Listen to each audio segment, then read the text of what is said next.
Old guy here. This is the coronavirus version of the book review. So what are we going to be doing today? That's enough of this silliness. I do not make light of the situation, just a little bit of lightheartedness for your day. Sort of like a comedian on the deck of the Titanic. So what's the book?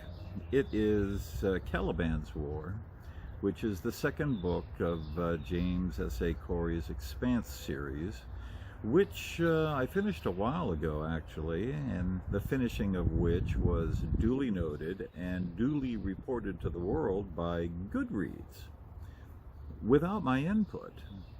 You know, if they know when I'm finishing a book, I guess I better not rob a bank or anything.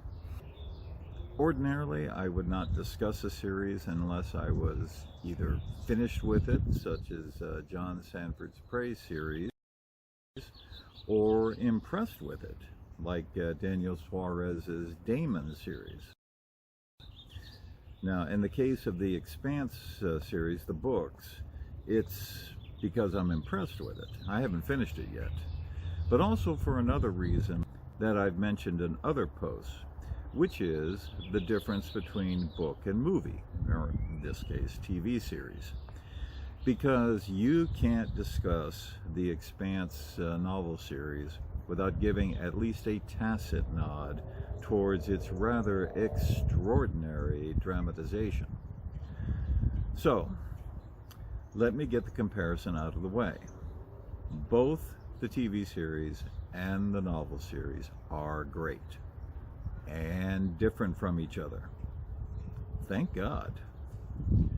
There is a strong school of thought that original material must be adhered to slavishly, or it's a sellout, an abomination, bastardization, a travesty, crime against humanity, you know, pick your judgment. I once adhered to the same school, watching series or movies made from my favorite novels or stories or comics, whatever, with a critical eye for any deviation from the text.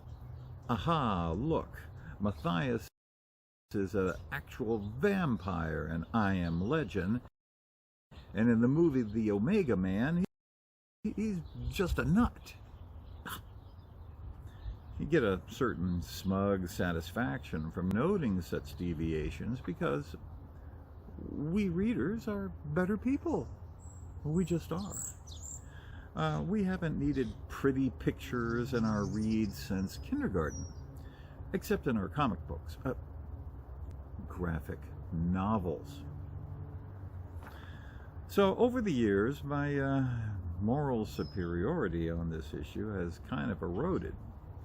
It started with the Omar Sharif movie, Dr. Zhivago, believe it or not, which I saw when I was 10 or 11 years old, and I just loved it.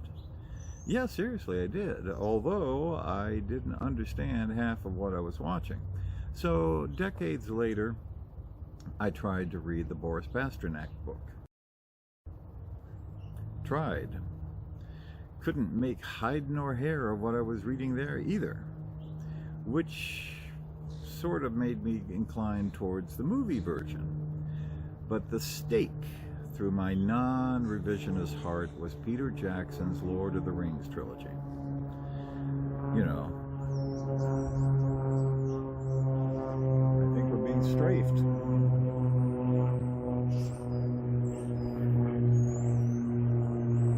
Now, you know those movies. Jackson valiantly tried to take them verbatim from the books, but he couldn't because, holy Hannah, each movie would be a week long, so he had to deviate here and there, which horrors. But the movies were very good, and we just can't have that, so I picked the Tolkien novels back up again, which I hadn't read since high school, and I started reading them so I could look down my nose at that reprobate Jackson for messing up classics. And you know, Tolkien is turgid. Just are. The novels just are. The movies are actually better. Yes, go ahead and revoke my library card right now. Because it is not a sign of superiority to demand a rigid correlation of book and movie. Text and film are so radically different from each other and such radically different mediums that one does not mesh perfectly with the other. Well, let's take 10 pages of Tolkien. That can actually be about 10 seconds of a movie. Vivid, lush description is a delight to read on the page, but, after about 10 seconds on the screen is boring as crap. So trying to literally reproduce one into the other isn't always a good idea. Let's take 2001 Space Odyssey as an example. Great movie. Great visuals. Still not sure what it's about. The subsequent novel reads like a script of the movie.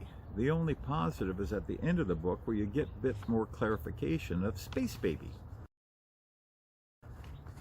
A bit. Face it, book and movie are two separate but equal entities. And that's okay because you get two joys in one. 5 points for anybody who gets that reference. So, presented for your reconsideration. The Expanse novels and TV series. I can tell you straight up that they are so different from each other that you can enjoy one without spoiling the other. And indeed, I don't think I would have continued reading the novels if I had not seen the season 1 first, because the first book of the series has a very murky opening. Yes, so does the series, but it's not enough to puzzle you completely like the book does.